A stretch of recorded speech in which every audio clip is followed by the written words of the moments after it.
Salut, c'est Bhaskar pour Hypnomachie, nouvelle vidéo bonus comme ça en marchant.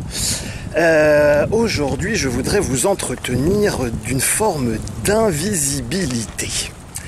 Alors en effet, je ne sais pas si vous avez remarqué, ça fait très one man show, je ne sais pas si vous avez remarqué, mais l'être humain, le cerveau, et le cerveau limbique notamment, qui s'occupe donc de sélectionner ce sur quoi nous portons notre attention, le cerveau limbique qui s'occupe de sélectionner qu'est-ce qui est intéressant et qu'est-ce qui ne l'est pas. Par exemple, là, l'asphalte devant moi n'est pas vraiment intéressant, par contre là, la caméra ou les différentes voitures qui vont arriver face à moi le sont.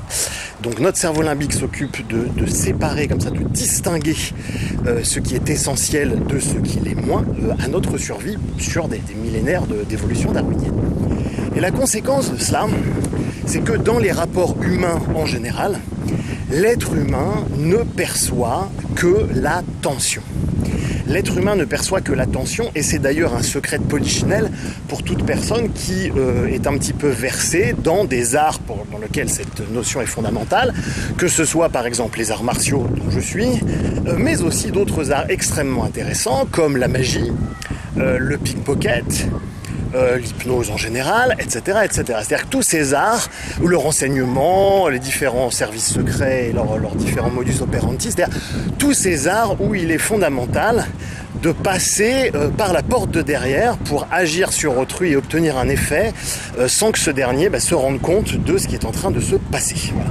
Et comme le but de la chaîne Hypnomachie, c'est justement d'essayer d'être un petit peu plus résilient, d'être un petit peu plus résistant aussi à ces différents procédés de toutes ces personnes qui vont essayer de passer par votre porte de derrière, par votre backdoor, comme disent les gars en sécurité informatique, et ben justement, ça me semble intéressant d'avoir quelques notions de base de comment attaquer le psychisme justement pour pouvoir mieux y résister. Alors pourquoi je vous parle d'invisibilité ?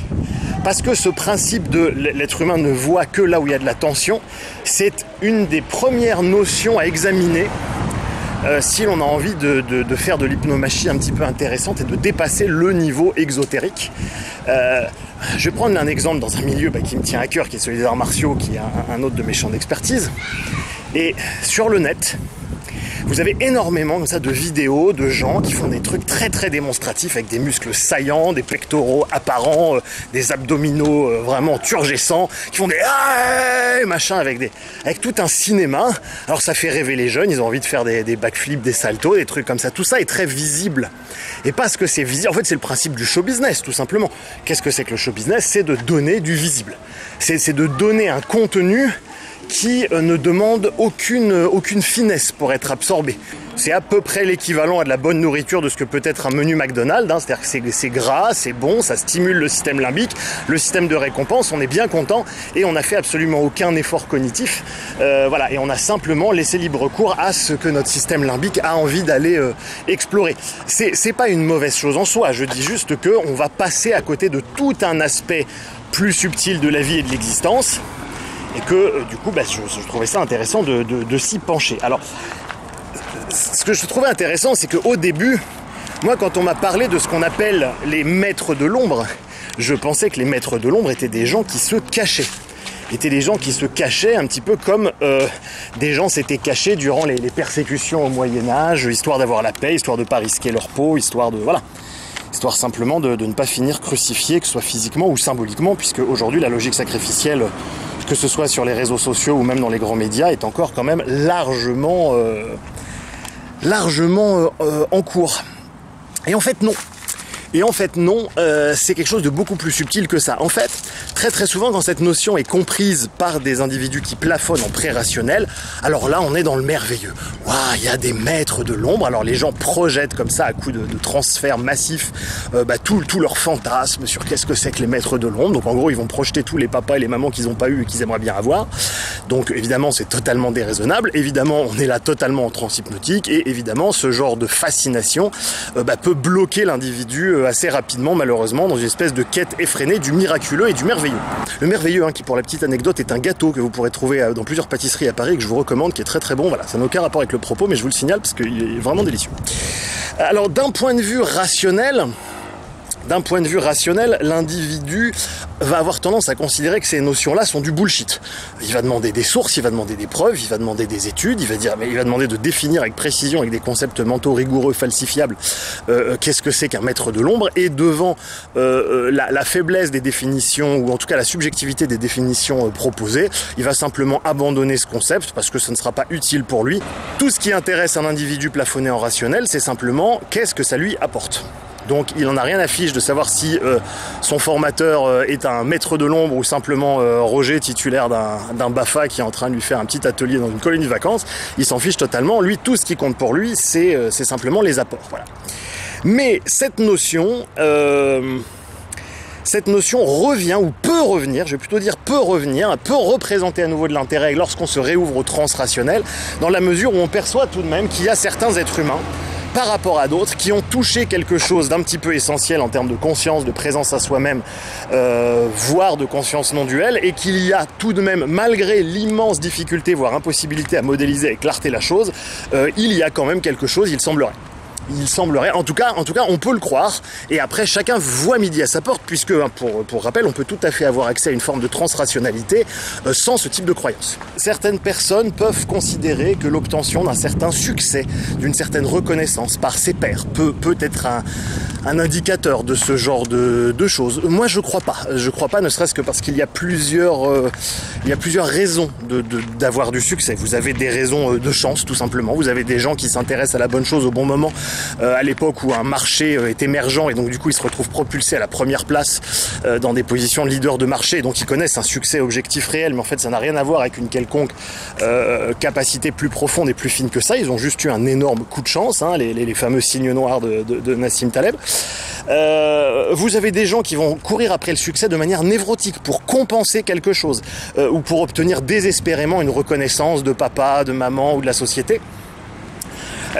Et donc pour cette raison, je ne pense pas que la notion de succès extérieur puisse signifier ça. Cependant, ce que je constate toutefois, c'est que ces individus qui ont touché ce petit quelque chose semblent avoir une capacité à obtenir à peu près ce qu'ils veulent, plus ou moins.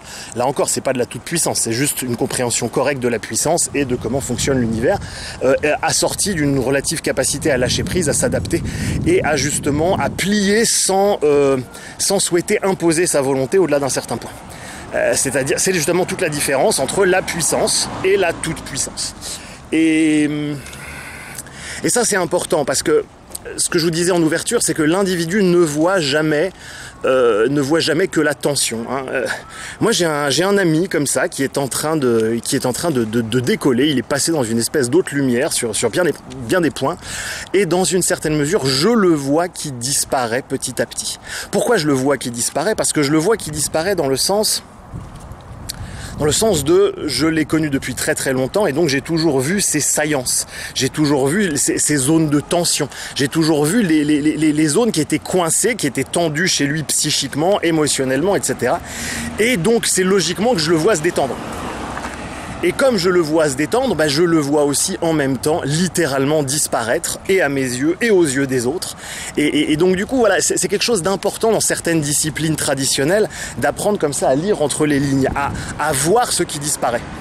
Dans certaines pratiques orientales comme ça, où on étudie l'art de disparaître, vous avez ce qu'on appelle Oshin Jutsu, justement, qui est l'art de l'invisibilité, dans lequel on apprend aussi il ne s'agit même pas de lire entre les lignes, il s'agit de lire ce qui n'est pas écrit entre les lignes. C'est-à-dire que c'est un autre niveau de finesse et de profondeur. J'avais simplement envie d'échanger 2-3 mots avec vous autour de cette notion d'individus qui disparaissent. Je me souviens quand j'étais minot, quand j'étais ado, j'avais lu comme ça le best-seller La prophétie des Andes, qui parlait d'individus qui disparaissaient.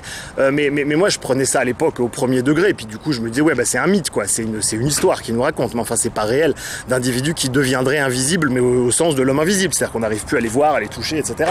Alors que non, il s'agit pas de ça, il s'agit vraiment de disparaître, au sens de disparaître du radar limbique, du radar émotionnel des autres individus conditionnés par la socioculture. J'avais un ami comme ça qui m'avait prêté il y a quelques années un roman qui donnait la recette de la cape occulte d'invisibilité. Ça marchait bien, hein. Ça consistait simplement à prendre des vieux vêtements dépareillés, vous savez, du genre qu'on peut donner dans les containers, là, machin, des trucs un peu, des habillements comme ça, là, des chiens complètement dépareillés. à les enterrer avec un poisson, un vieux poisson périmé dans un sac plastique comme ça pendant un mois. Après, à les déterrer. Donc du coup, vous avez vos vêtements dépareillés dégueulasses qui puent le poisson. Vous les enfilez. Vous mettez un petit peu de terre sur la gueule. Et là, vous marchez dans les rues. Et ben, vous voyez que plus personne a envie de vous regarder. Et du coup, c'est bon. Vous êtes littéralement invisible à beaucoup de gens. Bon, c'est une boutade, bien sûr, mais voilà, c'est vraiment, voilà, j'avais simplement envie de vous faire comprendre comment il y a moyen, de par des attitudes, de par des stratégies, de littéralement disparaître au limbisme des individus. C'est extrêmement utilisé dans certains services secrets. Moi, j'ai eu l'occasion de travailler ça en détail avec quelques experts. C'est tout un art, toute une discipline absolument passionnante. Voilà, que de se placer dans l'angle mort du système limbique des individus.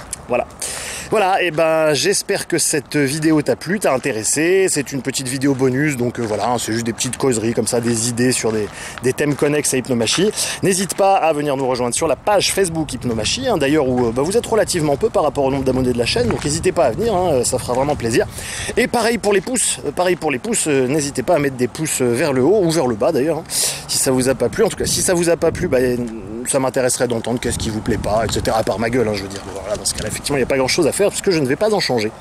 Voilà, je vous laisse avec une citation de Yves Bonnefoy qui résume extrêmement bien ce que je vous ai dit dans cette vidéo.